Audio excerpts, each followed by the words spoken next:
Avenue, and then we'll take it higher. The Game Sports Show wants to thank its original home, partner, and sponsor since 2015, Sportscenter Bar and Grill, named the Sioux's best sports bar for 3 years in a row. Sportscenter Bar and Grill is located on 624 Wellington Street West in Sault Ste. Marie, Ontario. Make sure to come on down to Sportscenter to enjoy the great atmosphere with great cold beverages available, including those delicious Molson products. Don't forget about their famous 75-cent wing nights on Wednesdays. They're truly the best wings in town. Like and follow SportsCenter on Facebook at SportsCenter SSM. We look forward to seeing you today. SportsCenter Bar and Grill, the Sioux's best sports bar. Booyah, and it's time for the Game Sports Show, the Twin Sioux's only local, regional, and national sports show. You're listening to the show on thegamesportshow.com, thegamesportshow.podbean.com, or through the Scott Nason YouTube channel. It may have also been directed here through one of our social media pages, Facebook or Instagram at The Game Sports Show or at The Game Sports Show SSM, respectively. Either way, we're very happy they're able to join us here tonight for the March the 6th, 2019 edition of the Game Sports Show, live from the Sioux's best sports bar for a third year in a row, SportsCenter Bar and Grill, and we're here for its famous 75-cent wing nights, delicious wings, great food, great service, all around great atmosphere here as always at SportsCenter. If you haven't had the opportunity to have the wings here at SportsCenter recently, or the food recently, or at all, or anything of such, you got to make sure you make SportsCenter a part of your night and a part of your meal. It's just absolutely delicious. And they also have some good cold beverages available. Those Molson products are always flowing, and they really go down nice and smooth, let me tell you, especially after a long day. I'm here alongside Jamie Antonello, who's going to be my co-host with me here tonight. I'm going to bring in Jamie in just a few moments. He's going to get through the usual introduction portion of the show. This is our first show of the week this week. We did not have a show on the 4th from the Wicked Sister or yesterday the 5th from Icebreaker Sports Bar and Grill. We had Scott was unfortunately not feeling well on Monday, so we had to do a switch from the Monday show. And on Tuesday, we decided to make some alterations as upcoming future show. We're going to have a long 2-hour edition next week from Icebreaker, so we're going to make everything up next week from Icebreaker's Sports Bar and Grill. Tonight's board op, though, is Scott Nason. He is feeling better to do some board operations for yours truly and Jamie Antonello, and for you, the listeners, tonight. So I want to say thanks to Scott, and glad to hear that he is feeling a little bit better. And for future shows this week, obviously tonight here at SportsCenter Bar and Grill, we're going to be at Northern Superior Brewing Company tomorrow, which is March the 7th. Myself, Dane Hanshaw, and Justin Heichel going to be on for that. We do not have Colin Miller join us tomorrow. We do plan to have Colin next week for the extended edition from Icebreakers, or the following week when we pick it back up at Northern Superior Brewing Company. And that insane, when it comes to future shows, next week we do have a show Monday from the Wicked Sister, and on Tuesday from Icebreakers. The Icebreaker show will be a special 2-hour edition, as we will not have a show from SportsCenter Bar and Grill next week or Northern Superior Brewing Company, as yours truly is going to Ottawa and Montreal. You're going to go see the Leafs play the Senators in Ottawa and just veer around old Montreal and Ottawa for a little weekend getaway for the March break. Now, without further ado, let's bring in my friend here, my co-host in crime, who's been with me for years now. Still hasn't been annoyed yet of me, surprisingly. He's here on this Wednesday edition of the Game Sports Show, as always, Jamie Antonello. Jamie, how you doing, sir? Good, buddy. Co-host in crime. I don't know if that's a... You don't like that one? I went with double C there, co-host in crime. crime. I get what you were going for. Yeah. I just don't think it worked. No, but try it. Yeah. I was going to say a partner in crime. Well, you see, that's the same. That is the same. You just do what I do, and fart in the radar is what you just did. The fart? That's fart what you just the did. radar. Now, if you haven't heard fart of the radar, or fart on the radar, is obviously a fart on the radar is what Jamie said on an episode of the Game Sports Show a couple months ago, at least a couple months ago now, and that was on the special edition. We had a panel of 5. We were talking about near the last final weeks of the football season. Absolutely funny edition. And speaking of those previous editions of the Game Sports Show, you can access them on the website, Podbean page, or through any of the social media pages or the Scott Nason YouTube channel. And also you get them seen on SportsCenter Bar and Grill's Facebook page, Northern Superior Brewing Company's Facebook page, Jody Wilson and Mitch Wilson's Facebook page, where it gets shared from. The Wicked Sister. Everything is shared on social media, especially through Facebook for this show. So If you have followed any of those, you can look at some previous editions that were uploaded. And also through my Facebook and Jamie Antonello's, Dane Hancho's, Justin's, and Brad Cochamilio's Facebooks. Everything is shared there. You can always be caught up with the Twin Sault's only local, regional, and national sports show. Tonight on the show, get into tonight's agenda. We're going to be talking about some off-season football. We're going to be talking about the NBA in terms of the Toronto Raptors. We're going to be talking about a little bit about LeBron James, just a little bit of sporadic roundtable talk when it comes to some off-season in the pockets and also with some NBA news. And then Jamie and I are going to go back and forth with some random topics for the roundtable as well. There's going to be a part of the show right off the hop where we're going to jump into football. Then after the break is where we'll dive into some NBA and some roundtable talk. So a good two-part show tonight. Be about 45 minutes to an hour of your time here from Sportscenter. If you're hearing this live, like I said, we're here live at Sportscenter. We are in the back. Don't hesitate to come on down to visit us or see us. And if you are listening through any of the social media pages, don't hesitate to like and keep an eye, because when it goes into next week or the following week, I do have a contest coming up. So do not know what the week's going to be yet. It all depends. Week or two, another contest. Don't hesitate to sign up, or don't hesitate to look at all the instructions. We have a chance to win a great prize. You can just ask Brian Greco the great prize that he won courtesy of the Game Sports Show. And all the other sponsors. Can't forget that either. Jamie, let's dive into the show. The usual introduction portion where we talk about everything that we can. If you have any confusion, don't hesitate to comment below or reach out to yours truly or Jamie or anyone on the game. But let's kick it off. And let's kick it off, Jamie, with you starting off what we're going to talk about. I'm going to give you the first topic. We already have a bunch of football that we could talk about. We know that we're going to talk about Antonio Brown. We know the Combine happened this past weekend. There's some good NFL news going on. The draft is a month and some change away, so we're not going to really be talking about the draft into its full entirety until a later edition of the show where we have our draft preview show. We obviously know we're going to cover a lot of local football and the Cats going to win all that, but that's all in the future. There's stuff that has happened now to bring up. I'm going to give you the first topic that you want to talk about. Tony Arena on the bus. Yeah, I mean, I figured you'd immediately want to talk about AB, so I was all ready for that. Okay. I mean, that until something gets settled with Antonio Brown, that's going to be the number one topic that everybody's worried about. Is Le'Veon Bell kind of in the sidelines? I know it's free agency time, more or less. I know free agency, but now everyone's more curious about AB than more. It's just because it got leaked that a deal is going to be done by the weekend, and the Steelers are pursuing a lot more aggressively, supposedly, to get something done ASAP. Now, part of that is because the NFL Combine just happened, so you put every general manager and head coach in one city in the same hotel, things are going to happen, right? Things are going to move along. A couple beers. Well, that's the thing. Everybody goes down to the hotel bar, and, I mean, you start tossing a few back, and Mark Davis of the Raiders is crazy. So trading 5 first-round picks for some dude. Yeah, he's going to be like the Saints when they wanted to draft Ricky Williams, like Mike Ditka trading away his whole draft. But, no, that being said, the Raiders do have a ton of draft picks, including 3 first-rounders. Their high pick, of course, and then from the Khalil Mack trade and the trade with the Cowboys for their receiver, which is Amari Cooper, thank you. Yeah, I got you. My brain's not working today. I got you. But, I mean, I hope that come next Tuesday when we're back, we got something to talk about with AB. I hope they're not just pulling our leg. I mean, it doesn't sound like it. I think it's like the guys that reported it. It was almost every person, including like Ian Rappaport, these guys that, for the most part, don't bullshit you. So they must have a team pick then. Well, that's the thing. It's right? Either that or they got a couple teams offers. bidding. Yeah, okay. But realistically, it's a team's either got to be willing to give up probably, because you look at the price for Amari Cooper was 2 first-round picks, right? And you'll have to double-check on that, but I think it was 2 first-round picks. But AB's got at least garners that. He's a top 3 wide receiver in the game.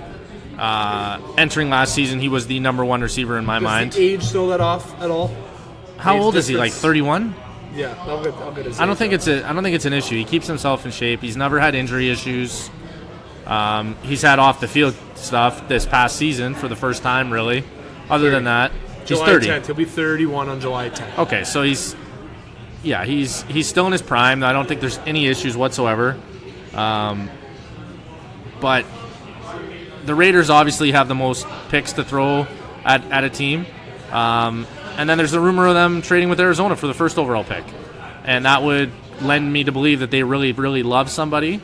And you rarely move up for anybody other than a quarterback. Just one first-round pick. One first-round pick for Amari. Yeah. So Khalil was 2 first-round picks. But you got to think, I mean, AB's at least a high first-round pick, probably plus another pick or a player. So the Raiders have the space to be able to do that. The Packers are the only other team with multiple first-round picks this season. I don't think they're going to do it. They've already come out and kind of said they like the receiving core. They had 3 rookies last year that all kind of performed fairly well, but they think they're confident. And then they got Devontae Adams, of course, leading that pack. So, and whether or not Randall Cobb returns as a vet there, but they got some weapons. I don't think it's not. Even though the Packers have they've loosened up a little bit. Ted Thompson isn't the GM anymore, so he was so opposed to anything with trades. He never wanted to do anything risky. He wanted to develop their own guys, and I mean it worked for them for a long time. But I think the Packers are out. But yeah, no, I'm curious to see what happens with AB. I mean, like I said, hopefully Tuesday we got something to talk about. See, the thing is with Antonio Brown, and I've said this on the show about a month and a half ago, even previous weeks, that I figured Antonio Brown was going to be a 49er, but they don't. You did, and I figured that was honestly the best fit. I still think it is for Jimmy G to be able to throw the ball to Antonio Brown. I think that would put them over the hump, but I don't. We've discussed this on off air. Sorry, that maybe that's not realistic for the 49ers to do because of their position. They want to draft. Well, it just kind of... Yeah, and I think they would have to give up too good of a player plus their first-round pick, which is a high first-round pick. Goodwin and probably a first. Yeah, Goodwin and a first would be... I would think that would be... I think the Steelers would feel that's fair compensation. Who knows? The Steelers may be asking for a player in a first round and a second round, or a first in next year's first, and no players. They might get that. That's the thing. I think they clearly know that there's teams that are willing. What I think, and this is just me personally, I think Oakland, if he goes to Oakland, it's either going to be this year's first, their 4th overall pick, and next year's first round, or 2 firsts from this draft. So is what I think it is. Just because Pittsburgh will probably draft with those picks. They're not going to trade those picks. They'll probably draft. Well, you never know. If the 4th pick, you could trade down and get more picks. If they end up using like the 25th and the 29th pick, whatever they have, it's from the Bears and the Cowboys, whatever their picks were. If it's one of those, they will probably just use that pick. And I mean, team need for the Steelers, I think linebacker is probably the number 1 team need they have right now. But or you try and find one of these receivers because it's a stud receiver class. But see, the Pittsburgh Steelers are actually in a pretty good situation for this because of Juju and his performance with Juju. Now he can transition and be the number 1. He would not say he was the number 1 guy last year because but he had number 1 numbers. But arguably, you could say him and AB kind of had low-end number 1 numbers, both of them. Yeah. It was kind of like both were 1Bs in the number-wise. But every team is going to draw coverage to Antonio. So you never know how Juju's going to do next year. It'll be the 2019 season that will really tell you how good Juju is. I think he's a top-flight receiver, don't get me wrong. I think he's only going to get better. I almost feel silly for saying this, but he has height. He has speed to him. But he has decent height to him. But he's not no Megatron. He's not no Calvin Johnson. He's like 6'1". He's got decent, but the speed is absolutely phenomenal with Juju Smith-Schuster. I've seen him run that 91-yard touchdown from at Ford Field. Don't get me wrong. Yeah, that's good, but he's a little bit different than Brown. It's a different player that hasn't experienced that double coverage like you said, and he will get that next year. 100% he will. But it depends. It will depend, maybe because Pittsburgh's not going to go after number 1 receiver in the offseason. I don't think they're going to sign, but they might go after somebody who is available free agency-wise, or they might make a minor trade and try to get the second, unless you're going to go with Washington as your second guy. Yeah, you could. It's I mean, there's the free agent market for receivers isn't great. Well, we don't know yet, too. That's the thing. But there are some guys you could pick up. But honestly, I think if anything, they're going to they might use their first round pick and go after a guy. And this receiver class is pretty deep. Like, I kind of want to transition into the combine just because so much happened over the weekend. Yeah. But the receiver class tested awesome. There's a lot of guys that proved that they were first round picks. DK the Instagram post of him looking like a Greek god because he put on 20 pounds of like muscle since the season ended, but he tested out the gym, jumped over 40 inches, ran a 4.3 340.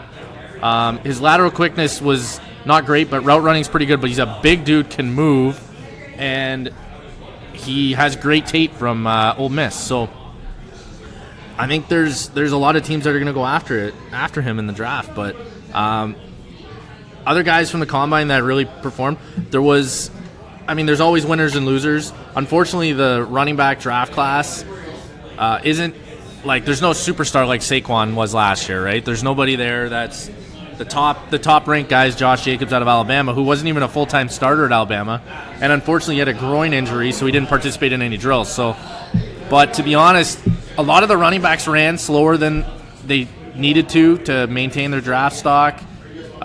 Didn't really perform great in a lot of the drills. Where on the flip side, the linebacker class was unbelievable. I think there was 5 or 6 linebackers that ran 4.4, 5.40s or faster, including Devin Smith out of LSU and Devin Bush out of Michigan, Josh Allen out of Kentucky. Those guys were put on a clinic. They looked unbelievable. And then there was the guys that are on the top of the draft board, like Quinnen Williams, who's potentially probably going to be a top 3 pick, who was the nose tackle out of Alabama. He tested awesome, looked unbelievable, ran really fast for like a 290-pound guy. I think he ran like a sub 4.9 40. Jesus. And he came out after the draft saying, after the combine, saying he only ate Oreos for breakfast that day, which is hilarious. But the big thing we got to talk about is Kyler Murray, Heisman Trophy winner out of Oklahoma. Didn't participate in anything. The only thing he did was weigh in. Too. Drafted the baseball, but he's already said he's committed to football. Poor Oakland.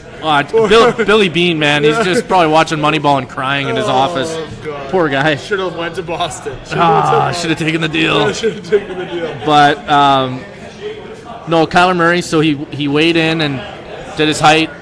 That's what everybody's waiting for. He was legit 5'10", and I don't think the height thing's an issue anymore. I mean, you got Russell Wilson, Drew Brees, even Baker Mayfield last year. You have a lot of guys that are typically shorter quarterbacks that can make magic happen. And Russell Wilson is Kyler Murray, like the closest thing to Kyler Murray's NFL lookalike. He's just comparable. He weighed in at 207 pounds, which is over 20 pounds heavier than he played at. And that's what teams were worried about. He was under 190 pounds at Oklahoma when he won the Heisman. NFL teams are always worried about durability. But Russell Wilson plays at 205 pounds. Jesus. So it's just about being able to avoid a hit. You never see Kyler Murray take a big hit. You never saw it in college, albeit Big 12 defenses are bad. But he didn't throw. He didn't run.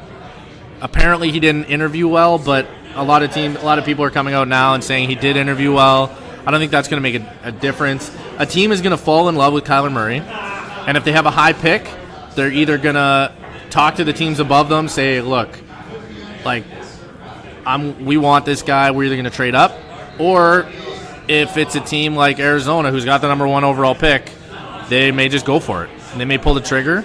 And if that happens, then Josh Rosen probably going to get traded. And there's a lot of rumors going around about Josh Rosen. There's been teams that have inquired, and you got to maybe think if Oakland's looking at going the quarterback route, if they've went, but I can't see them really making a move for Rosen. But there's teams that may probably make a move for Murray though. They might. And that's why it might make sense for the Cardinals to move down if you want to believe in Rosen, who wasn't and that would take Pittsburgh awful last year. That would basically take Pittsburgh out of the equation for the AB trade if Oakland trades with Arizona for that first overall pick, because they would probably swap the first and the fourth, and then I bet you Oakland would have to give Arizona another one of their firsts.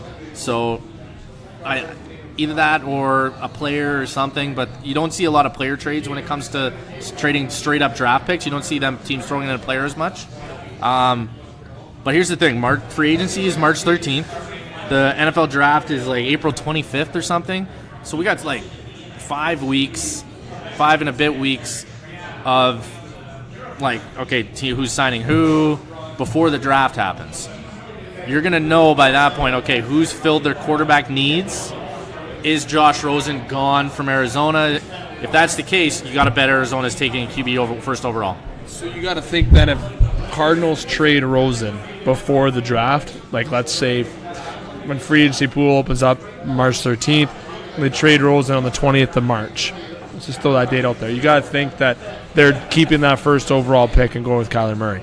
You got to think that that's what they're doing if they do trade Rosen before the draft. Yeah. I don't think they're going to wait till the draft to trade him. I think if they're going to trade him, they're going to trade him before the draft, kind of kibosh the media thing. Not that they care about what the media thinks. Well, here's the thing, though, is like March 11th and 12th, we're going to know 80% of the deals that are happening. Yeah. We are. They're going to be leaked, and guys are getting cut left, right, and center. Guys are getting not franchise tagged. Speaking of a guy that got cut today, someone got cut today from the Ravens. Eric Weddle, yeah. Eric Weddle, so that's big veteran. That's a good thing. I mean, he's 35 now, I think. Maybe he's got a year. I think he's got at least a year or two in him, like you said. So somebody's going to pick him up. I think he's still a quality guy. He's going to bring veteran leadership and a great beard to whatever locker room he shows up to. Landon Collins is officially going to be a free agent. The Giants aren't franchise tagging him. Trey Flowers is going to be a free agent. The Patriots aren't franchise tagging him. And also Steven Kostowski, the kicker for the Patriots, is not going to get franchise tagged. So kind of interesting. We'll see if the Pats will bring in a rookie kicker, and they're going to let their best pass rusher go, or their most productive pass rusher from last season. So, but that's not unheard of. I mean, they let Chandler Jones walk. They've let guys walk in the past. It's what the Pats do. They try and get your best 3-4 years out of you, basically guaranteeing that you're going to win a Super Bowl within those 3 or 4 years, which they've been able to do for the past 7 seasons. So basically, I would say even more, since 2010, they've basically been able to guarantee you're going to either play in a Super Bowl or win a Super Bowl. So I'm curious to see what else is going to happen once free agency continues, but it's going to be interesting. So you got to think that maybe Green Bay would look at free agency or do something because Aaron Rodgers is not getting any younger. And on the defensive side of the ball, is it fair to say average for the Green Bay Packers? What do you mean? Defensive, like talent-wise or depth-wise for defensive. Would you say it's fair? They may let Clay Matthews walk. Yeah. Like you're losing dudes. You're losing dudes on that side of the ball. They probably got to sign a marquee defender.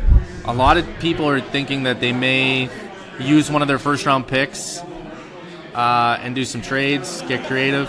The other thing, too, is there's a lot, like Landon Collins and Earl Thomas are the top 2 safeties available. Eric Weddle is probably the next guy now. Corner-wise, there's not a lot of guys free, but there are some good corners in this draft class. So with Green Bay having 2 first-round picks, and they like Kevin King, they like the couple guys they have there. If they can add a corner, sign a safety in free agency, and draft a pass rusher. So I think perfect draft, honestly, for Green Bay would be get a pass rusher and a corner in the first round, maybe. Unless somebody drops and it's like Quinnen Williams is at pick 13. What happened? Take him. Yeah. Like that would be like a top guy like that. And then defensive players work out. I've always been a big fan of Van Der Esch with. That was it. Yeah, that's huge fan. I even said. And a lot of teams thought he reached big time. Yeah, because he came out of Boise State. I mean, he should have been higher. Well, here's you're always worried. That's the thing, though, is teams will fall in love with a guy, but you never know. Like, if drafting a guy at Alabama, you always know he's going to be good. That's almost a guarantee. Like, they're the closest thing to the Patriots, and Clemson's become that as well, right? Part of that, though, is because Alabama plays in the SEC. The SEC is the best conference in college football. I'm a Michigan guy, and I'm saying that. Like, anything in the Power 5, you're pretty set on guys, but, I mean, a guy from Boise, that's the thing, right? You never know. He's playing in the MAC or the WEC, whatever the hell conference Boise plays in. But you just never know with those guys, and a lot of teams thought he reached. Van Der Esch performed, man. He had a great season. But there's always going to be one or two teams that are going to have an unbelievable draft class. And I think last year the Colts were the obvious winners. Quentin Nelson and Leonard were their 2 top picks, and those guys were unbelievable. Yeah. Darius Leonard was defensive rookie of the year. Got a steal. And Quentin Nelson was a first-team All-Pro, so unbelievable. But I think that when it comes to the draft, all eyes are potentially going to see almost whatever the Cardinals do here. Whatever the Cardinals do, if they make a trade for Rosen, they're drafting Murray. But if they keep Rosen going into the draft, makes things interesting. If the Raiders are going to go for AB by then, or things. Well, we're going to know about AB this weekend. We're going to know about AB this weekend, apparently. So that actually might be the actual domino effect before saying that the Cardinals are going to be the ones that everyone's going to watch going into the draft. But I think actually retracting that, it's going to be the Steelers are going to be what starts the domino effect in the draft. If the Raiders get Pittsburgh, throws them out from all the rumors about them moving up in the draft. if the Raiders get Brown, you mean? The Browns. What did I say? Yeah. Pittsburgh. Raiders get Pittsburgh. Yeah. If they get Antonio Brown.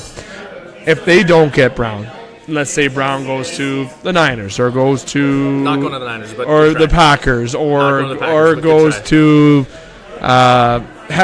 the Patriots. Who knows if he goes somewhere of such. I don't think he's going to go there, but Let's say a team jumps in and takes him, and it's not the Raiders. That just makes things a bit more spicy for the Raiders to maybe make that move with the Cardinals to move up in the draft.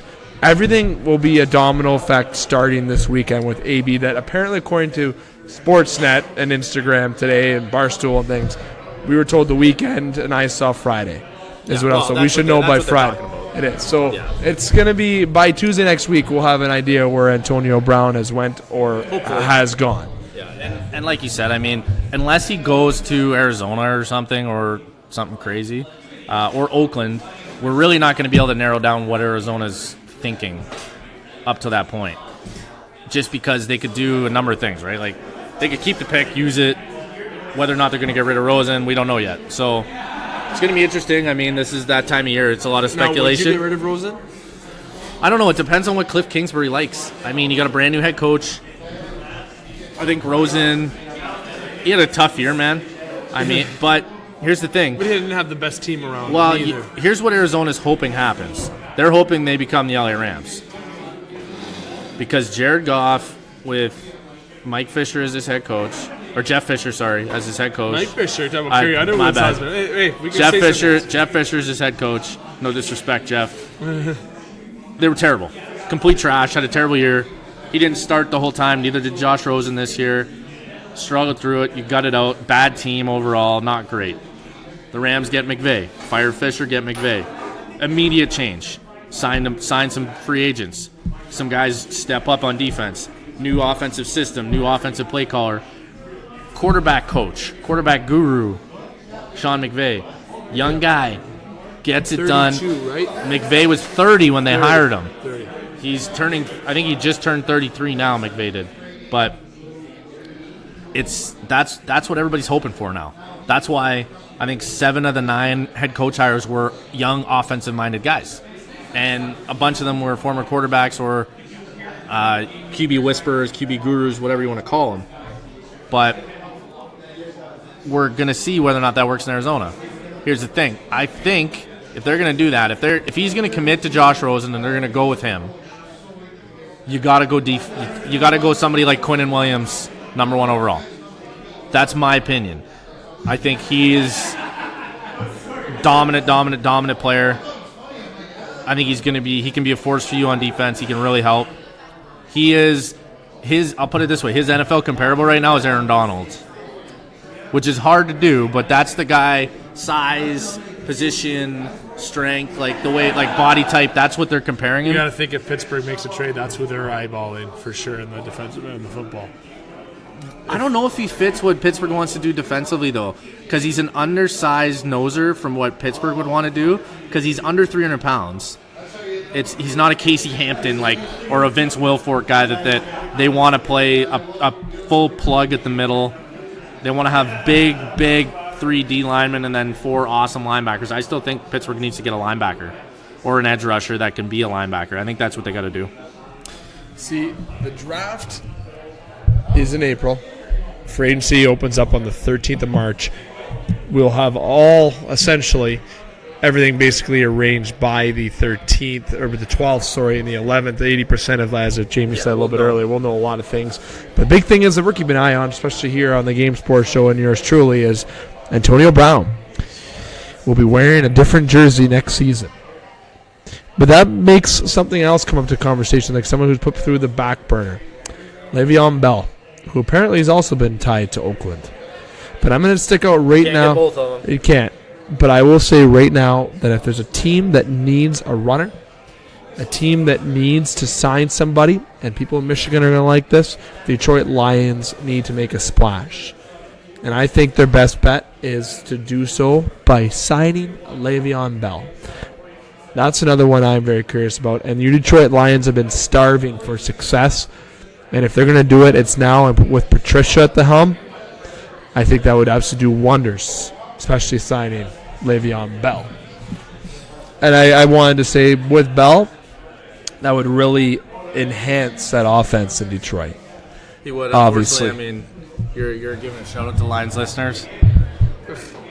I think it's, and I mean, I'm kind of going with what the mass media has talked about. He's probably going to be a Jet, is what people are talking about. But I mean, who knows, man? It's all about who can afford him. I think Detroit, potentially Indy, the Jets, obviously. I think those are all teams that could potentially get him. And then you got to talk about Oakland. They could potentially get him too. I mean, it's teams with money, man. That's all it is. It's just teams that have cash available. So we'll have to see. I mean, we'll know in a week. That's all we can say. In the pocket. Year-round in the pocket. In the pocket originated from 2015, Jimmy. A little fun fact. Dave McCaig alongside Jamie Antonello here at Sportscenter Bar and Grill for his famous 75-cent wing nights. March the 6th, 2019, Wednesday. As yours truly devours a little bit of wings. Pizza. Right now is what I'm really focusing on. The pizza here is just fabulous. Seriously, pizza and wings here, the best in town. No offense to Aurora's, Fratelli's. There's some good places in town. My mother's kitchen, especially when it comes to pizza. But, my God, the food here is absolutely amazing. You got to get down to the Sioux's Best Sports Bar 3 years in a row. Definitely worth every bit of your time. And the beautiful waitresses and services here, too. Absolutely awesome. Easy, bud. Had to throw that in there. Give Alicia a little bit of love here. The Game Sports Show, Twin Sault's only local regional national sports show. We're here live at SportsCenter, as I mentioned, and we're going to take a break. When we come back, Jamie and I are going to dive into some NBA talk. And we're going to dive into some little random roundtable talk. We're going to see what gets brought up at the roundtable. It's a little random talk. We might talk about the weather. Nah, I'm just kidding. We're going to talk about sports. But make sure you don't go anywhere. You're going to hear from our sponsors. Be right back. The Game Sports Show wants to thank its original home, partner, and sponsor since 2015, SportsCenter Bar and Grill, named the Sioux's Best Sports Bar for 3 years in a row. SportsCenter Bar and Grill is located on 624 Wellington Street West in Sault Ste. Marie, Ontario. Make sure to come on down to SportsCenter to enjoy the great atmosphere with great cold beverages available, including those delicious Molson products. Don't forget about their famous 75-cent wing nights on Wednesdays. They're truly the best wings in town. Like and follow SportsCenter on Facebook at SportsCenter SSM. We look forward to seeing you today. SportsCenter Bar and Grill, the Sioux's Best Sports Bar. The Game Sports Show would like to thank an additional sponsor and special edition home to the game, Silver Creek Golf Course, located on 104 Bellow Lake Road, Garden River, Ontario. And also shout out thank you to Silver Creek GM Jamie Henderson. Silver Creek Golf Course has many specials to offer for 18 holes, 9 holes, and even Twilight Deal specials. It does not matter what your level of golf game is, it is a must to enjoy the scenic course, memorable experiences that Silver Golf Course offers. Silver Creek also offers a Thursday wing night for you to enjoy food after a stellar time on the course. You can book your tee time by phone or online at golfsilvercreek.com. Silver Creek Golf Course, where all are welcome to play. The Game Sports Show is pleased to shout out a partner, additional home, and sponsor to Northern Superior Brewing Company, located on 50 Pym Street in Sault Ste. Marie, Ontario. Northern Superior Brewing Company having a strong presence locally with many beers to offer. With much involvement in the community of Sault Ste. Marie, Northern has a sport and friendly-like atmosphere within its tap room, and during the summer months, it is a must to visit Pier 55 to enjoy some delicious food, amazing view of the water, and view of the Bush Play Museum right on the cusp of the Hub Trail, and of course all of that down with a delicious brew from Northern Superior. Northern Superior Brewing Company, it's a northern thing.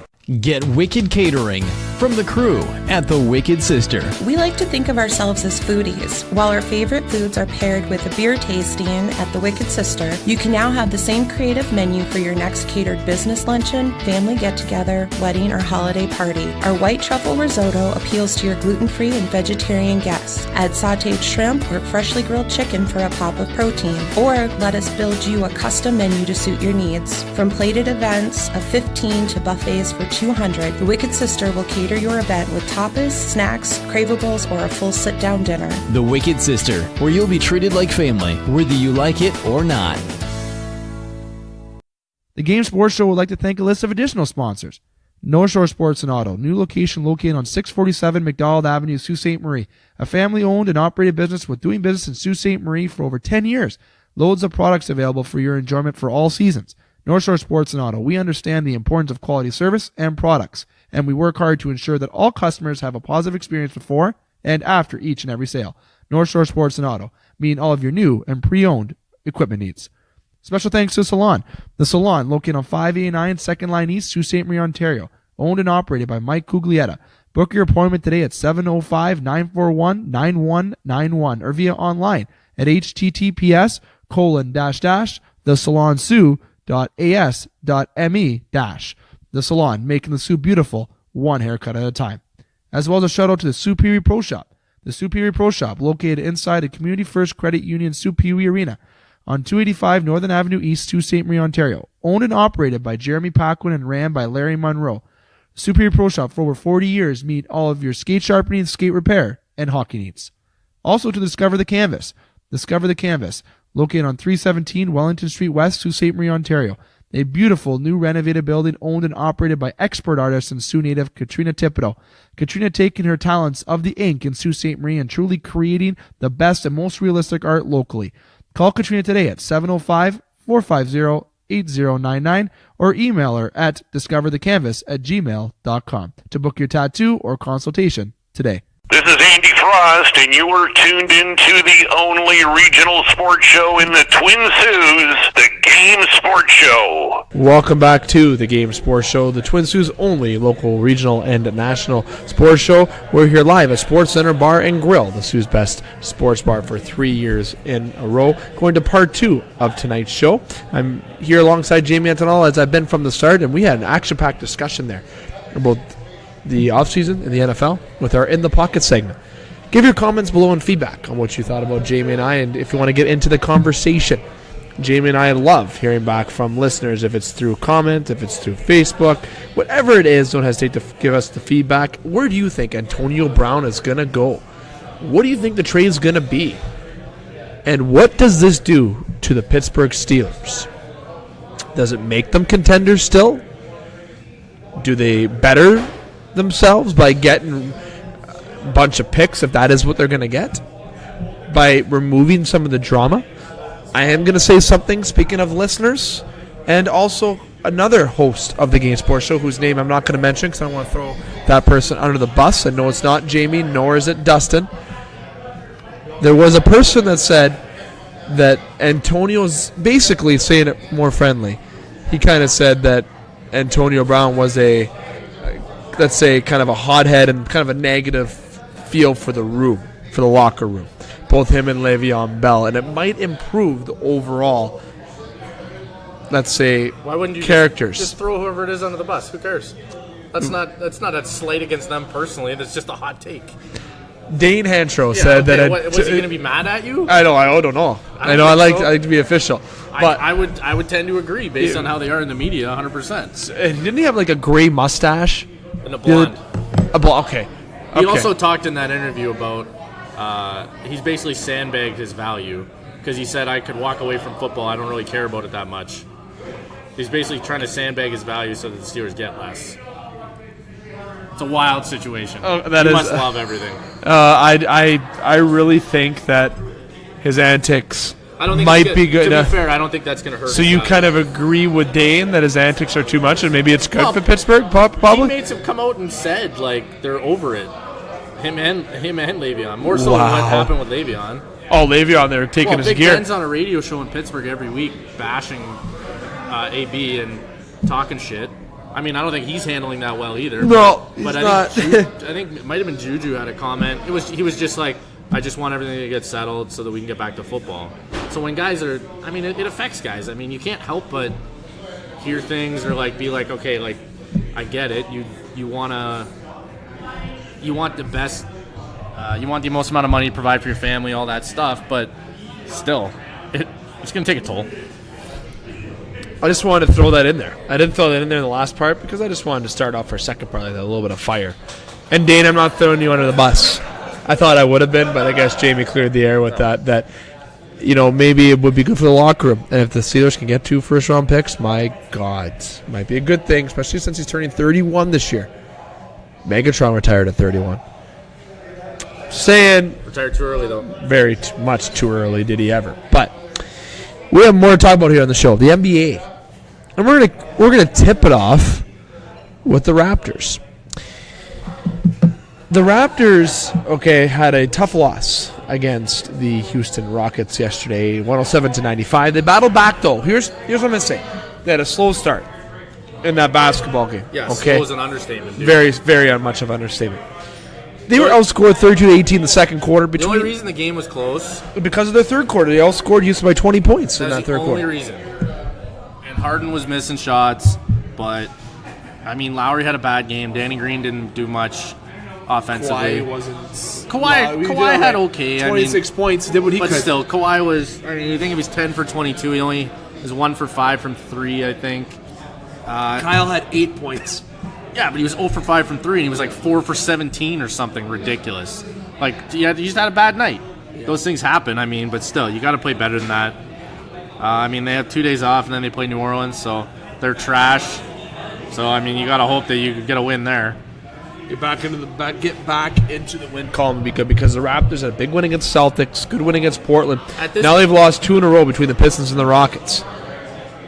Pistons, a team that they're better than. Yes, tough one on the road to lose, but a chance to win to try to catch and keep up with the Milwaukee Bucks. They're 2 games back of them right now? And 2 games back of them. And right now, Giannis, the Milwaukee Bucks are not as tight, not as, what's the word I'm looking for? Not as superb looking offensively as the Raptors do look. I know they have Bledsoe, they have good guys there, but you look at the Raptors roster compared to the Bucks, you would think the Raptors would beat those guys. The Bucks play a very good systematic game. Giannis is playing on a level that is unbelievable, and everyone knows that I'm a big Antetokounmpo fan. I love saying his last name. Of course you do. I really think that the Bucks are for real, and they have been all year. And if the Raptors are to catch up to them, I think it's important that the Raptors try to catch up to the Bucks and get first place in the East. They gotta get home court advantage throughout the entirety of the playoffs.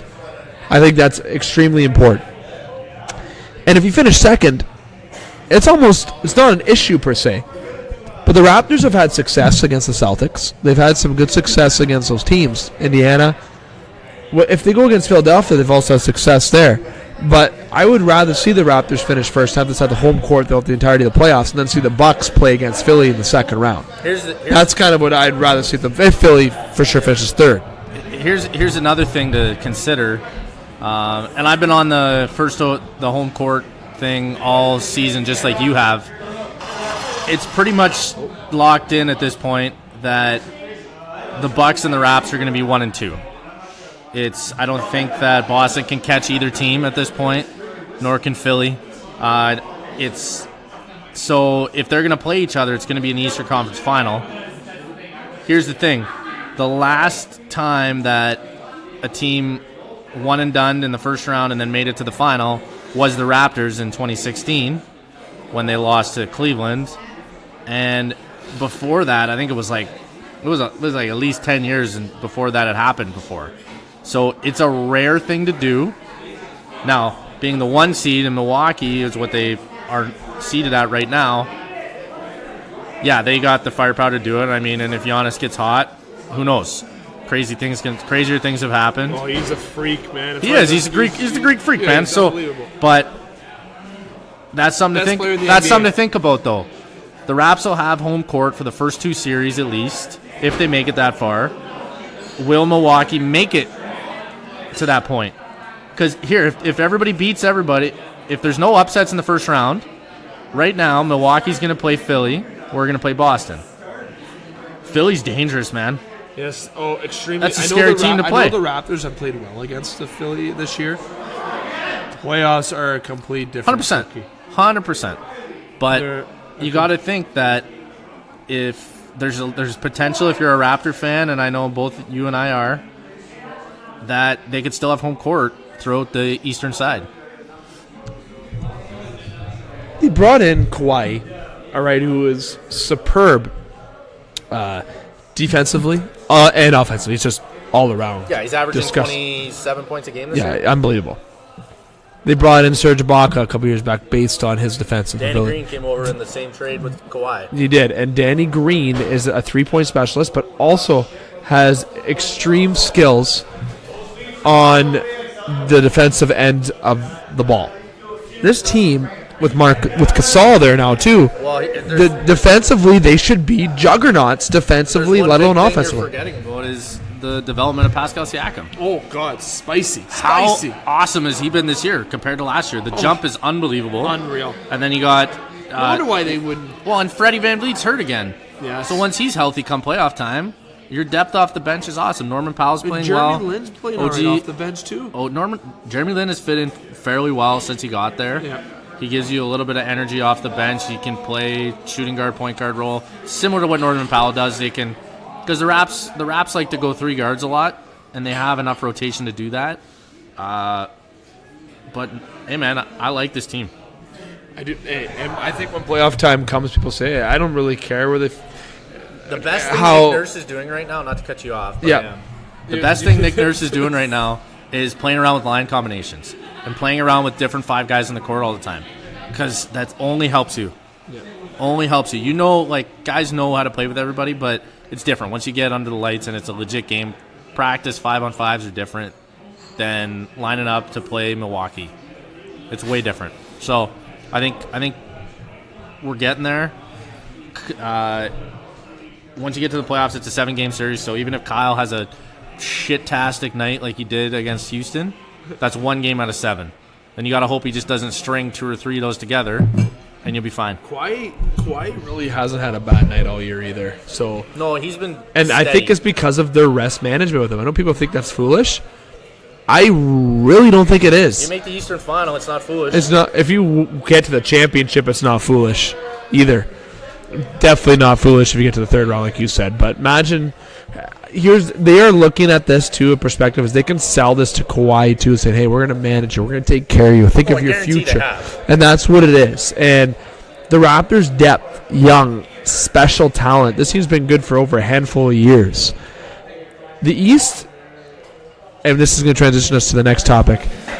I want to say it's wide open, but it's the East. It is.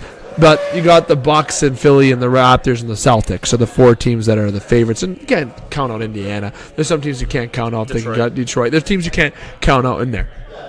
But the Raptors have a team that can remain competitive for a long time because of what they have in their filter, in their cannons. They got lots deep doing work. Exactly, and it took time to get there for them, and they got there. And I think Kawhi, they have a chance to re-sign him. Are they going to? Not going to say if they are or not, but it's going to be interesting. This offseason, the NBA is absolutely unbelievable.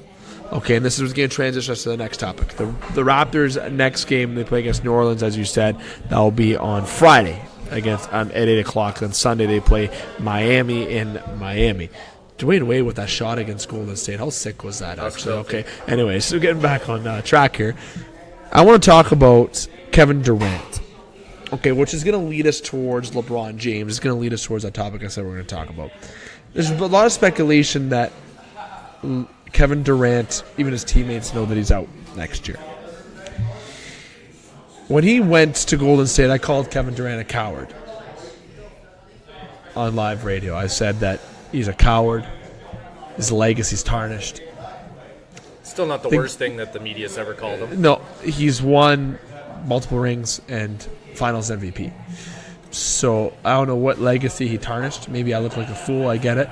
But I've always been a believer. But winning a championship yourself. And who's doing well for that right now is Giannis. He's being like LeBron was in Cleveland when LeBron first started in Cleveland. I'm not saying that Giannis is LeBron James, but Giannis, in my opinion, is the best player in the NBA right now. It is. I mean, James Harden's and James Harden's up there. Yeah, he's there, and you got to give it to Durant, Kawhi. There's guys out there, but just the way that he impacts his team. If Giannis ever went down. If he ever went down, it's the same as Milwaukee's destroyed. Exactly, it's the same as Harden, though. Too, it is the same with Harden. Right, I'll say it's pretty close. MVP around that, yeah. There's an argument to be made that he's the number 2 guy in that race. See, if Kevin Durant gets hurt on Golden State, they got 4 other first-team All-Stars. They got guys. Yeah. If Kawhi gets hurt on Toronto, sucks, but they also have a decent one to be okay. The Celtics lose Kawhi Irving the way he's playing this year. Maybe wouldn't be a total bad thing, but no, the Celtics are. I mean, but they would suck without him. You lose any kind of star point guard, any kind of star guard, any kind of that. You lose your star, you're in trouble. I don't know if Boston would struggle as much. Their coach has done a masterful job last year when they were missing a bunch of guys. The point is, Giannis goes out, the Bucks are in trouble. I think the Bucks would be in trouble. Their supporting cast is not Bledsoe. He's good. They've been all right, but their bench play hasn't been what a lot of other teams are. Exactly. But my transition here about Durant, getting back on that point, is he's almost apparently as good as gone in the offseason. You already have Knicks fans. But you can't afford the rest of those guys. That's the issue. They can't. The Knicks are in the – you got to think LA's in it. LeBron's got to have his fingers in there somewhere with that. Yeah, the Knicks are always in the mix, but the Knicks are the Knicks, so they're never going to get them. I feel so bad for the Knicks fans, man. The best thing the Knicks get is Carmelo Anthony, and then he's clearly over the hill. That's the best the Knicks get. They did trade Kristaps Porzingis. Trade away Porzingis. They traded Porzingis to Dallas. Yeah. So the reason why I bring up Durant is teammates already kind of see that he's gone. Does that affect a locker room at all? Like whatsoever when you know a player's like done? Like look at it in an NHL perspective too. Panarin and Bobrovsky, Columbus. We're not resigning. Columbus goes all in. They're not even in a playoff spot right now. From when I last looked. So I'll say right now, does it affect a team's morale at all? But that's what's going to lead me to LeBron James. This year, the spotlight with Anthony Davis, with all this going on that you see on Barstool and everything. Boston fans are loving this from Barstool, by the way. They're loving every second of it. Did you see Kuzma have to throw LeBron into defense? Did you see that? I mean, playoff mode activated. Oh, ridiculous. Yeah, I could go on about LeBron forever, but no, Durant, I mean, will it affect the locker room? I'm leaning has not been the same as they have. I'm leaning yes. I mean, they're still first, but they had to claw to it. I mean, they passed Denver finally a couple weeks ago to be first in the West. With that team, they should be freaking 75. Well, yeah, they're not 70. 7. They're not. What were they? 73-9 last year. Yeah. And they broke the Bulls record, or was it better than that? Something crazy. Yeah.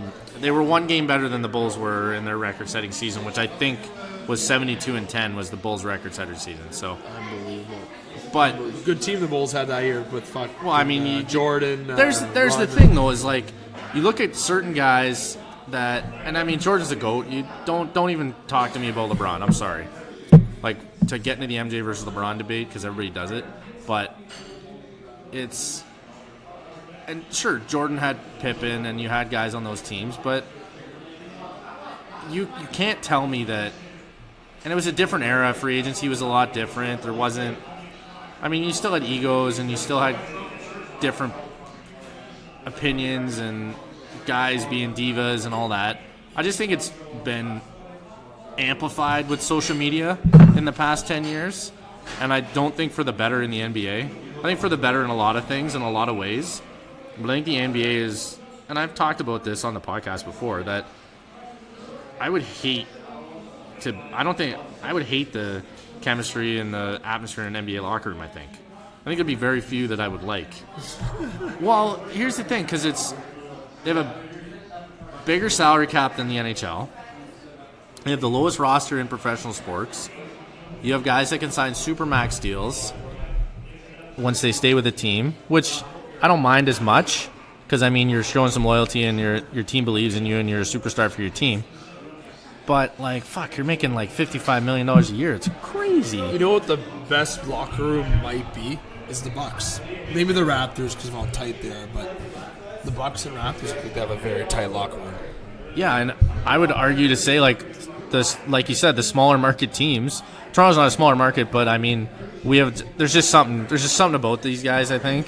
But the smaller market teams, yeah. Like, there's no way LA's a disaster.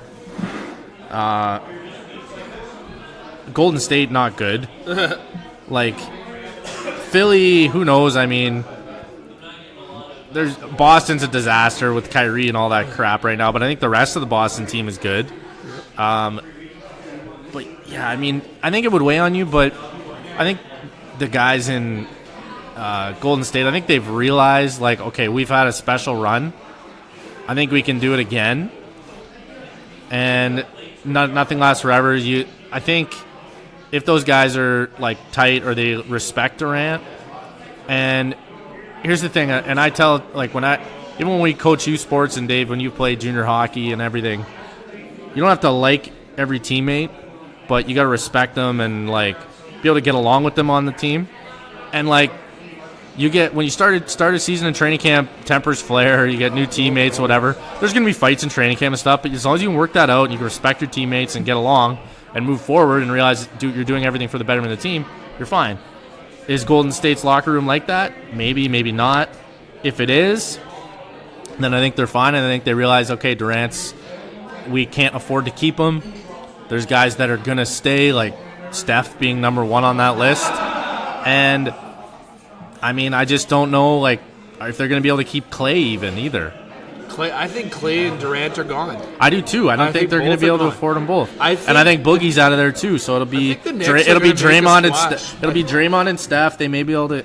Maybe they'll take a hit or hit a winner in the draft, or they'll pick up a free agent guy to help fill that out. But I think Durant's a Nick. Dynasty's end. What are you going to do? You can't do anything else. Durant's a Nick at the end of the year. If Durant's a Nick and they get Zion and they sign somebody else, the Knicks are they're an instant top four in the East. Exactly, which puts pressure on the Raptors. Let's sign Kawhi.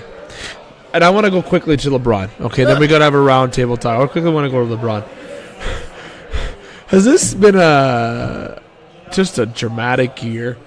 Is that putting it lightly, or am I being on the point? Am I being too soft saying that? Like, I really don't understand. Whatever happened to the fact of respect for the game, and just the fact of respect, and just play and shut the fuck up, please.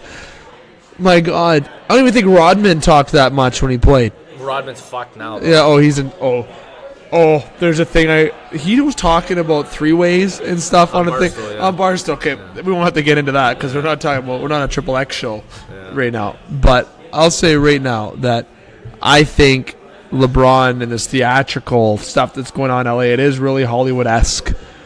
And at the end of the day, if there is, at the end of the season, it's going to go two ways. One way, they keep on the quo and they have these young guys grow with LeBron, or LeBron's going to go in that office and be like, give me the phone, give me the computer, give me the papers, give me everything. Doing that, though. He's going to try to sign every dog, every cat, every mouse. He's going to be signing everybody. He's going to be doing. He's going to call Kevin. He's going to call Kawhi. He's going to call Kyrie. He's going to call Giannis, even though he's not available. He's going to call him. Still going to call him. Do you think good or bad for the NBA with LeBron in this? And here's my take on my flip. That's why I think it's good for the NBA, that extra publicity. People are going to react. It's the traffic you're going to get. Well, it's LA, too. And it's LA, which is a perfect fit. But are you fed up with LeBron? Because people I've been fed up with LeBron for like 4 years. Okay, I don't like the guy. Sure, he's super, super talented NBA player. He's going to go down as one of the greatest of all time. He's probably going to be number one in almost every stat by the time he's finished. But it's just a disaster. Like, I think he knew that this Laker team wasn't going to be that good. But as soon as they didn't get Anthony Davis at the deadline, he shut down. Like, completely shut down. And then he sent an Instagram post out like 4 days later that said playoff LeBron activated earlier because they were in the 10th spot, 2.5 games out at that point, I think. Now they're still in the 10th spot, and I think they're like 5.5 games out at this point. But there was a picture, and I mean, it was taken kind of out of context, him like 4 seats away from every other teammate on the Laker bench. And then if you see the video, it's because the 3 guys next to him have just checked in. And then he moves over after. But it's just a very funny snapshot on the season. Because he basically, like, without tampering, but I mean, I don't think tampering really exists in the NBA, because if it did, everybody would, literally every single franchise would be in massive shit. Except the Raptors and Bucks. Yeah, save for a few, and maybe like the Knicks because they're trash, but 13-51. That's bad, man. 13-51, like, oof. And you knew they were going to be terrible, but still, yikes. Cleveland, 16-49. Yeah, that would. Welcome back to the basement. Could have called that one, though, to be honest. Yeah. The Bulls, though, wouldn't have called 18-47. Yeah, I don't know. The Bulls are struggling big time, but they're going to get a good pick. 14-51 of the Suns. Phoenix, yeah, not good. But anyway, LeBron's theatrical is. Well, yeah, it's ridiculous. I mean, playoff. Space Jam's around the corner, though. Well, that's the thing too, and they announced that Space Jam 2 is going to be next summer, next off season. They're going to film it. It's like, geez, like, and then he goes off on social media, very kind of cryptically, but not really, like, talking indirectly to his teammates. If you're not solely focused on basketball, you're not doing it correctly. And then Space Jam 2 gets announced, and everything goes viral about him being lazy or like missing and like bad communication on defense, and his guy ends up wide open for a 3, or Kyle Kuzma having to shove LeBron because LeBron bumps into him, and then Kuzma turns around and looks, there's a guy wide open getting a pass, so he has to throw LeBron at him to go get back in position on defense. It's just ridiculous. So the Lakers aren't making the playoffs. LeBron's gonna have a full off season. He's probably marched up to Magic's office a few times and been like, dude, I need people. And this is a big free agent class. This summer's going to be active. There's a lot of guys. Last summer, there was a few bodies there. I mean, Paul George and LeBron were the 2 big ones last summer. But it's going to be interesting. I'm tired of it. Another negative thing, too, is without LA making the playoffs, we're going to have no 0 Dark 30 23 social media blackout for LeBron, which means this is not going to stop. Which means he's going to have commentary on the entire NBA playoffs from his armchair in Ohio. And I'm done with it. I don't agree with it. You would never see a guy like Kobe not giving effort, because Kobe's been on some bad Laker teams. Kobe's on some. was legendary. He is. But you sign in LA, that's the legacy you're signing on to.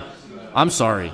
Like, yes, LeBron's an awesome player. Awesome player. Kobe, but man. you Kobe. can't be like this. Like, LA expects more. That's one of the most storied franchises in the NBA. It's ridiculous. I hate it. I could talk about it forever. Pardon my French, but fuck you, LeBron. Strong words. Game Sports Show's one co-host, Jamie Antonello. I'll say right now, Space Jam 2, I guarantee you they bring up the decision. And then the other decision. And then the other decision. I watched Space Jam the other night, the first one on Netflix. Michael Jordan. God, I loved that as a kid. So cartoony, though. It's hilarious, but that's just the way it is. It's what it is, Bugs Bunny. Space Jam 2 already won't be the same without Bill Murray either. It won't be.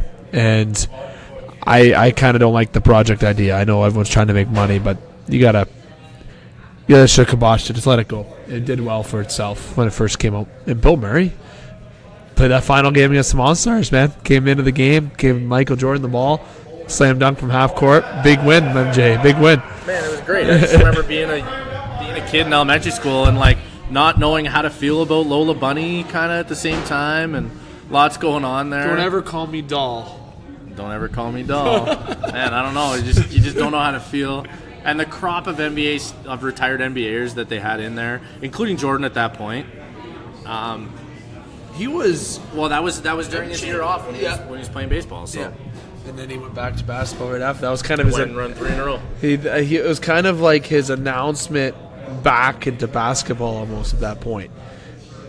Yeah, he had decided. I think pre-shooting. Yeah, he had decided, and then obviously they incorporated it into the script. Smart. Well, and they took footage of him returning and having to wear number 45 for his first game. Yeah, before he finally got his 23 back. But yeah.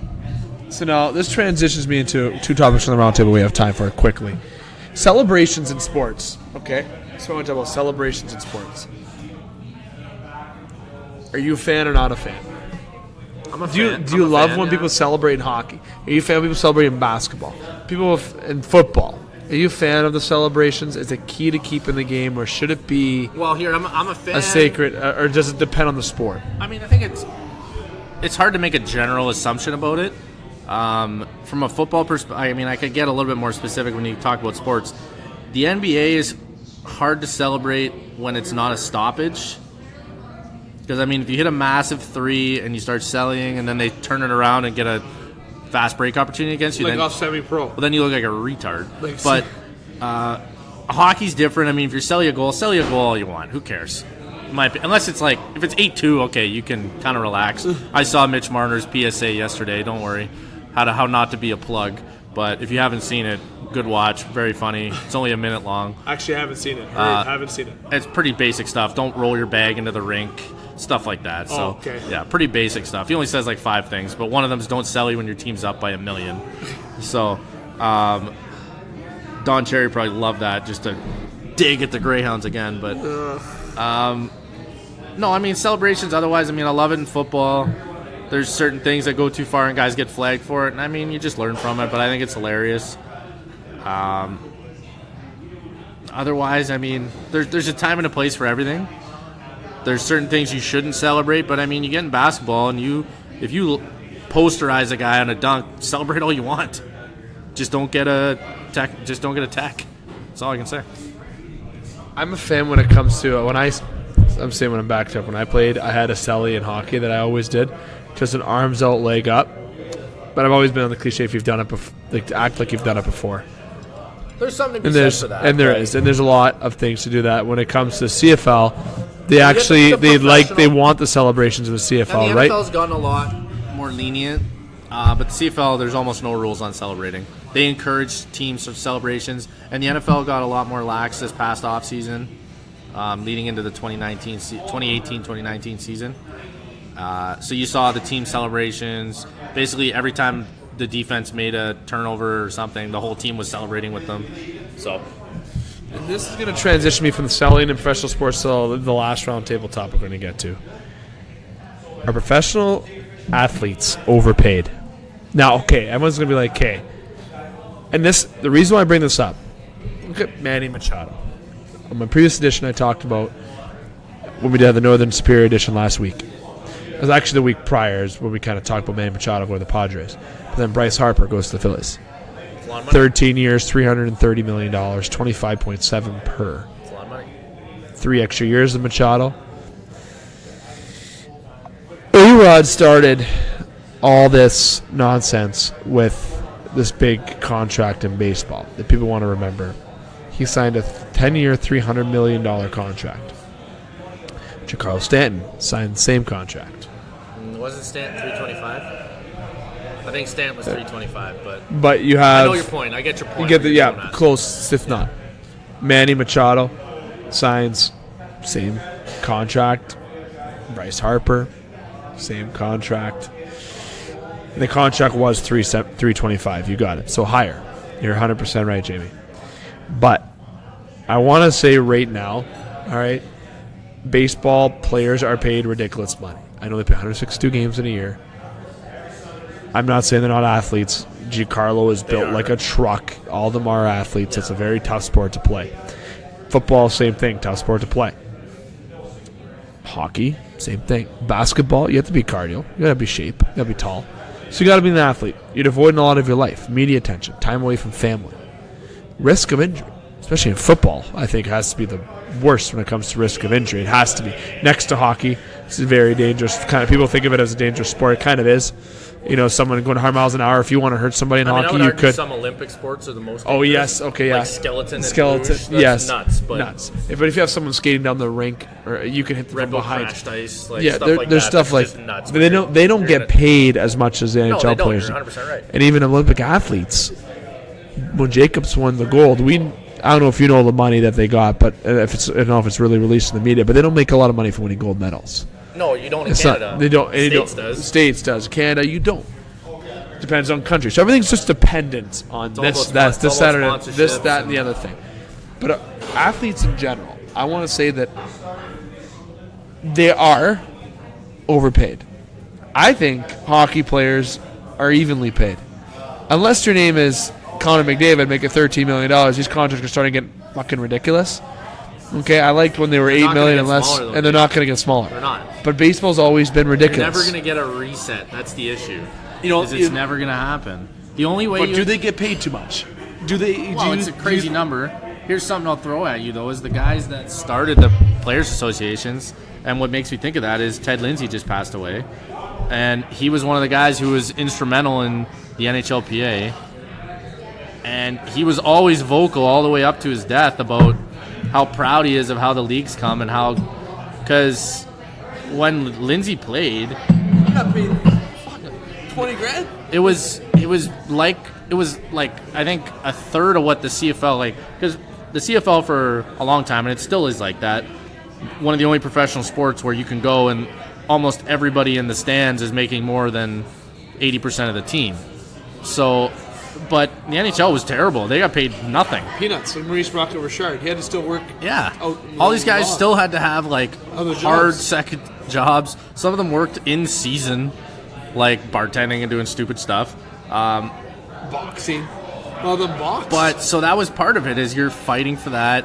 It's a short career, and the other thing too that has happened, and this is more so in the last maybe 20 years, is the leagues are proactive about trying to teach these guys how to manage their money, and it's a lot of it's about giving back. Look at the NFL with the Walter Payton Man of the Year award.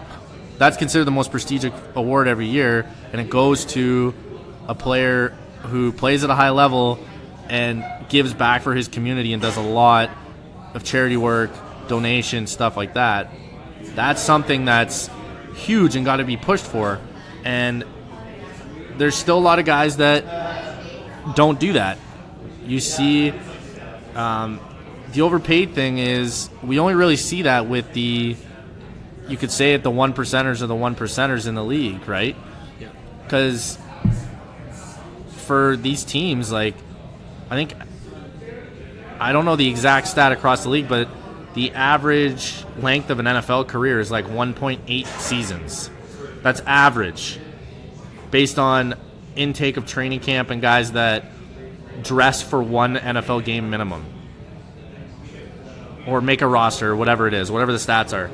But I can't imagine it's crazy higher across the rest of it. No, I bet you basketball's less. I'll bet you that baseball's left. Hockey might be the only one a little higher. But even still, look at how many farm systems there are for every league. AHL, East Coast. Well, and the difference, it's a 10 times difference for an entry-level contract going from the AHL to the NHL. You're talking sub 100 grand, which is still great money to play the sport you love. There's a lot of guys that play full careers in the AHL, get a full pension, and it's basically like working your way up to a pretty good middle class job, right? You're talking. Some of them only get $60,000. That's the thing, though, right? But still, that's you have a spouse, that's still okay. And then, but part of it too is you realize these guys retire. You're beat up, your body's abused. You're gonna have extra physical therapy. If you use your money smartly, you're gonna have foundations. You're gonna be able to give back. So a lot of these guys are smart with their money. Some of the guys aren't. They go completely broke. You see guys sign massive contracts, spend $50 million. Things happen all the time. So Johnson. I think I'm going to play devil's advocate against you there and say, with the exception of baseball, because of the salary cap, because of the lack of a salary cap, the rest of it, it's what the players' associations have fought for. It's the same thing with a union and a company. Some people say that Like you could make the same argument for a lot of corporations that the higher ups are paid way too much money to sit in a chair and order people around and not do shit.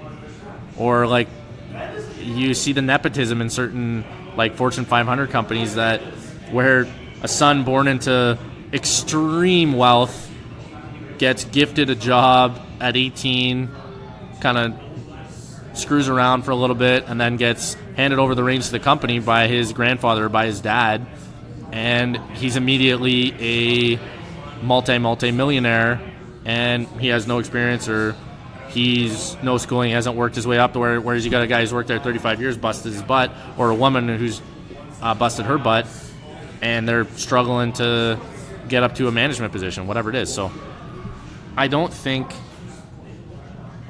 can't say that it's crazy based on the fact that the players' associations have fought for this and it's a big thing. I would just compare it to a union with any other job, which is what it is. I'll say, just to round up and complete the topic, that I think baseball players are overpaid a little bit. Well, salary cap with those, but then there's players. The drop off is so huge in baseball. That's the thing. Like guys stupid. Guys get like $1 grand, and then to $30 million. Right. Then you have one guy who is belting 30 home runs a year, only making $6.5 million. Yeah. You're third string, third base. Yeah, well, you wouldn't carry that guy, but you have a your bench. Last guy in the, your last guy out of the bullpen. Oh, he's making $800K at $1.1 million. Or your sixth outfielder. Clay Buchholz signed a $3 million or something close to that. Whatever. Top of my head, remembering that with Clay Buchholz right now with the Jays signed a pitcher. He's a former $12 million pitcher. Or more. Like I said, I'm not going to pull producer Ghost has a night off. I don't want to bug Scotty to get in my ear, but they're just saying as an example, they go down. Baseball does fluctuate, which I find so strange. Hockey does the same thing, though. If someone had a $6 million contract, doesn't work out, they're lucky to get another contract in the league. But, you earn it. I definitely believe it. And two, that if you earn it, you should get it. 500 million%. Making that number up. But again, a little high. I kind of would like to see a change in that in a different perspective. I'll throw another thing at you, too. These 13-year, $300+ million contracts are getting signed. Nobody has yet to complete that contract. I'll put it that way. Yeah, A-Rod didn't. A-Rod didn't even get halfway through his, I don't think. And then he had to go. Bought him out. Yeah, so... what's his name from the Yankees? The owner. I don't know the owner's name of the Yankees, Jerry, sorry. But yeah. I'm not that into it. But no, I don't think Stanton's going to fill his contract out. I don't think Machado is. I don't think Harper is. I just don't think it's... Oh, here's Steinbrenner. Yeah, Steinbrenner. Sorry, yeah. So I did know who that is. Yeah. I just don't think that they're going to play it out. Sure, they're going to play a significant number of years on there, but it's interesting. His net worth is $3.2 billion. Sorry, that's still not as much as Jerry Jones. No, that's unbelievable. What do you think about the salary in sport? A little high. I would like to see something changed a little bit. They definitely deserve it. They deserve the money. Do not get me wrong, I'm not saying that, but maybe a bit less in the world of baseball is kind of what I'd like to see, and not a big drop-off. Hockey, I think they do the contracts right. When it comes to basketball, again, it's up and down. It really fluctuates in basketball. Football, I'll say right now, I think football, for the sport that is and the abuse that they take, I think they're undercompensated a lot, to be totally honest. Depends who it is. So it's all around my opinion, to be honest. But I'd like to see something happen in the world of baseball with salary cap. Every other sport can remain the same. Jamie, you and I have been live here at Sportscenter Bar and Grill. You're not going to be at Northern tomorrow with myself, Dane, and Justin. However, you will be there Tuesday from Icebreaker Sports Bar and Grill. We're going to have our special edition extended show from Icebreakers. We will not be at SportsCenter next week. We'll have the week off, but we will be back the week after and get into full flight some more off-season NFL news. But as I said, Jamie will be there Tuesday, so we will be making up our football content on Tuesday from Icebreakers. Jamie, I want to thank you for coming on by tonight, and we will see you on Tuesday next week, my friend, from Icebreakers at 8 o'clock. Potentially 7:30, but most likely 8 o'clock. Yeah, I'll wear my comfy pants if we're going to be there a while. 2 hours. Be a 2 hour show at least.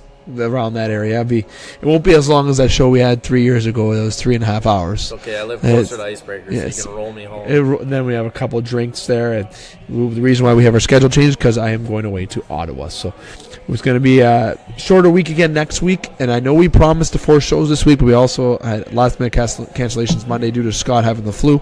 And then from Icebreakers, due to a schedule conflict with myself that came up yesterday, but we are going to make that up next week, as I mentioned. Myself, Dane, and Justin will be at Northern, as I mentioned, tomorrow at 6:15. We will be there. We'll be talking about hockey, locally, professionally, and also some 3-up, 3-down in baseball as well, and we will have an edition of multiple choice tomorrow as well. Jamie, once again, thank you. I want to say thanks to Scott Nason, our board operator tonight. As always, I want to say thank you to Sportscenter Bar and Grill, Frank Ligori, and to the beautiful Alicia White. Easy. For great service, as always. Great job. The Sportscenter does awesome here for us in the Game Sports Show. It's our longest-lasting partner. No offense to Eagle or the Wicked Sister. I'm saying here in Sault, Ontario. I'm not pulling them out. It's just a fact in terms that we've been here for many years, just like we've been involved with the Wicked Sister and Eagle 95.1. And without all of our sponsors, wouldn't be where we are. We thank all of our sponsors that are involved in the show.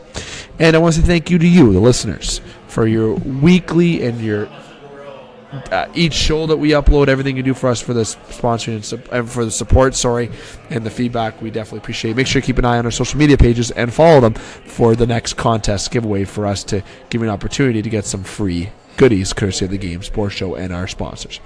Until tomorrow night, from Northern Superior Brewing Company, Dane McCaig sign off here for the Twin Sault's only local, regional, and national sports show, reminding you to keep your stick on the ice, swing your bat, catch your touchdown, drain your threes, and shoot your shots. Booyah.